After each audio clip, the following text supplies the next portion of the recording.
one time I was in a good mood, and I went into Guruji's bungalow. And I said, I was looking for him, I could not see him, so I didn't even know who opened the door for me, can't remember.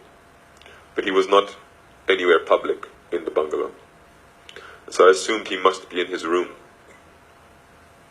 And so I went into his room, and I saw him sitting in front of his altar looking at Giridhari, and there were tears flowing from his eyes, and I thought, maybe I should leave.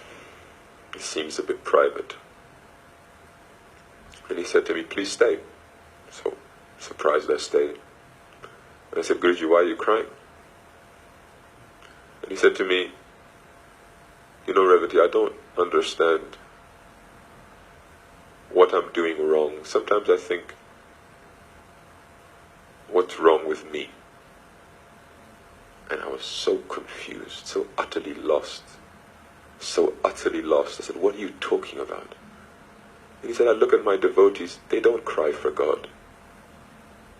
Their hearts don't burn for God. They come and go. All they ever want to talk to me about is their problems. And I look around and I see, well, if this is the case, then I must be the problem. Because they are my devotees. So I must be the problem. Tell me, Revati, am I the problem?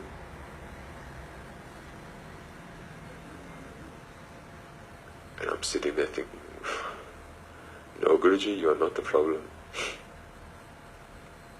My mind is so confused. I'm thinking, Guruji, why are you blaming yourself? I can tell you right now, hundreds of things that we are doing wrong. Hundreds of reasons why you are definitely not the problem. Day after day after day, he is doing everything in his power. He's doing satsang, darshan, prayers. He builds a temple for us to come and worship every day, morning, afternoon, evening. He listens to our problems. He helps us through our problems. If you don't want to come and meet him here, he'll go to your country. For how many years has he been traveling? 30, 40 countries a year. And I'm thinking, how on earth can you be the problem? And then he said to me, the problem, I start to think, is that I love too much. And people can't handle it. And I said, okay, well, maybe this is a problem, yes. Because it's true.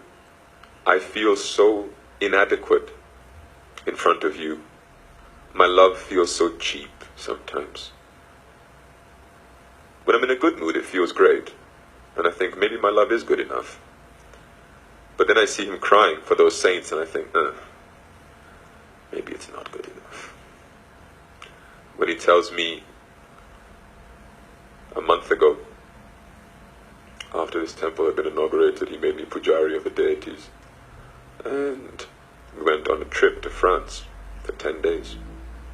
And on the 9th day, at night, he says to me, tell me something, do you miss the deities? And I said, what? Do you miss the deities in the temple? And I said,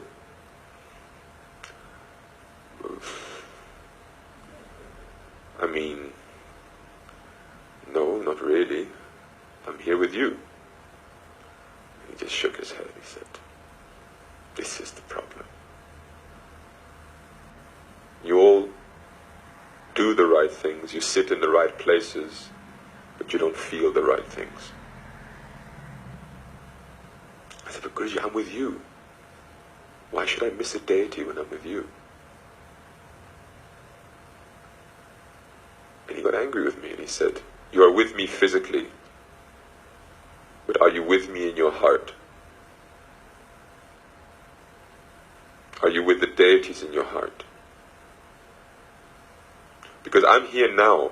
Physically I'm sitting next to you now. And this makes you feel secure. It makes you feel that you're doing the right thing. But if tomorrow my physical body was no longer here, what would be left of you, Revati? Where is your heart?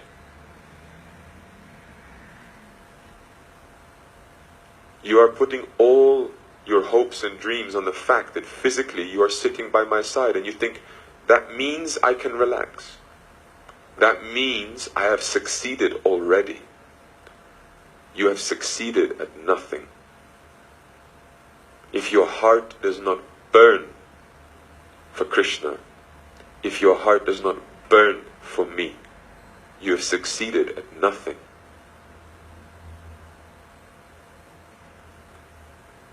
And I look at Sudama, and I look at these people over which Guruji has cried before, and I think,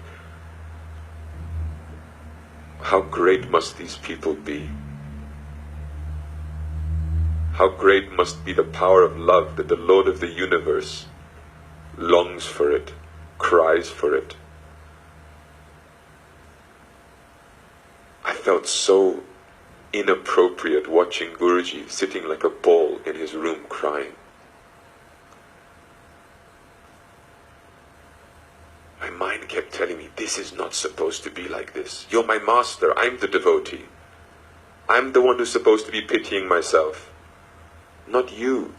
And he said, I'm not pitying myself, you fool. I'm pitying for all of you.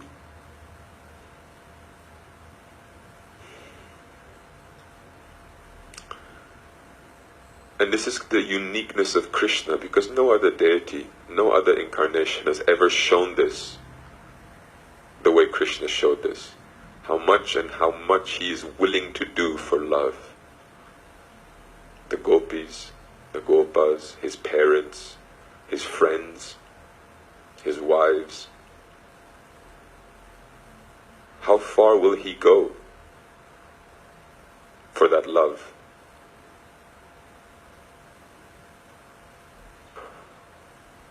And I asked myself the last question when I was thinking about this verse. How far will I go for that love? How far have I seen Guruji go? I've seen Guruji fly halfway across the world, do days and days and days of events to meet one person. One person. I know this because he has told me. And I say to him, and what is so special about this person? And he says, well, that person called me from his heart, and so I have answered the call. And I'm looking at this person thinking, but he's not calling now. And he's saying, yes, that's often how it happens. People call one time, I must answer. Well, by the time I get there, they don't want me anymore. Sometimes people in distress call for my love. I answer it. When they get me, they find out that I'm not what they thought I was. Because my love, I remember he goes like this, my love. People don't want my love. It's too much. It leaves space for nothing else. Tell me, Revati, you have somebody else in your heart other than me? And I said to him, no. He said, tell the truth. I said, yes. He said, then there's not enough space for me. I'm quite big, you know. And then he tapped his belly and laughed. And I said, Guruji, so should I now not love anybody else? He said, no. You should not be a fool and think that anybody else exists other than me. You see that? And this is the answer. If we stop looking left and right, and we stop getting distracted, and we stop giving importance to things that are not important, then what is important just starts to shine. You don't even have to look for it. It appears in front of your face. And Guruji is giving and giving and giving. And I asked Guruji one time, I said, Guruji, when will you give us your blessings? He said, I've already given them all. The minute I see you, the minute you tell me you are my Sadguru and I accept you, my blessing is yours already. It's all given. It's all there. I'm asking the question, Revati, when will you all see it? Don't ask me when I'm going to give it.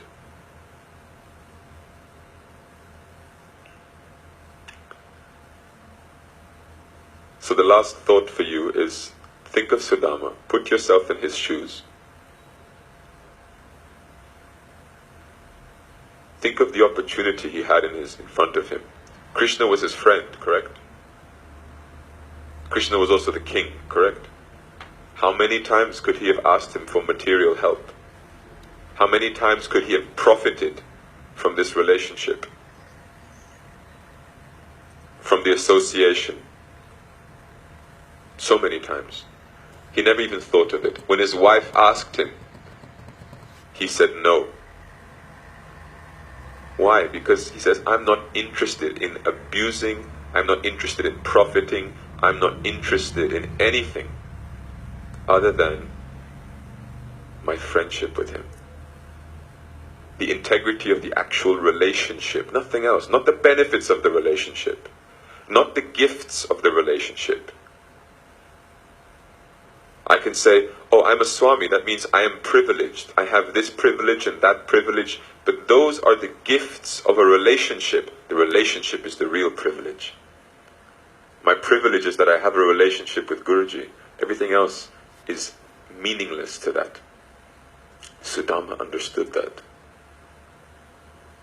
Have you ever seen Guruji cry publicly as much as he does when he listens to Sudama's story? No. Why? Think of this. Why? Why? Why does he care so much about this story? And I have my theory, and my theory is that he's seeing exactly what should be. And he cries because it is so rare. If he would see it all the time, there wouldn't be anything special about it. There wouldn't be a need to cry if there were so many Sudamas sitting around. So today is Janmashtami.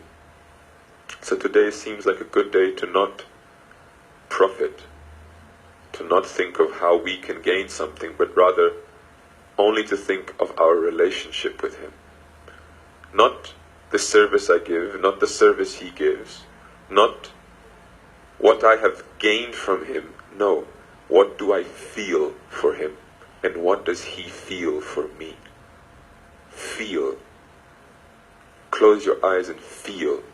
This is what you need to do. Because when you strip away all the distractions, you need to find that feeling. If you cannot find that feeling, if you cannot shed one tear at least, one tear for God, then you should do this every day until you can. I don't know when that day will come back for me. When I first met Guruji, I used to cry all the time. I used to be so embarrassed by it, because I thought I was just a mess, really. I remember there was one darshan in Switzerland. I went with him, I sat there and I cried for 3 hours. 3 hours, without stopping. And people thought some disaster had happened to me, because I was just sitting in the corner, holding my knees, rocking back and forth, crying like a baby. I was a baby. And people were asking me, Revati, what's wrong? Do you want to talk about it? No, I don't want to talk. Why are you crying? I don't know. What do you mean you don't know? What made you cry? I don't know. Just look how beautiful he is. This was literally me. Not just one time, it was so many times. I would just look at him and just spontaneously start crying, and I thought, what is going on here? And then I started to get some of his gifts, the privileges, the distractions, the profit, and the tears started to dry up. And then the only time I would cry again was out of self-pity. How tough Guruji is, how mean he can be sometimes. Why? Because my interest changed. Now my interest was not only about my relationship, it was about my status, my profit. Don't let that happen. I'm looking for those tears again. Looking in my heart. So, I hope that you all look for those tears too.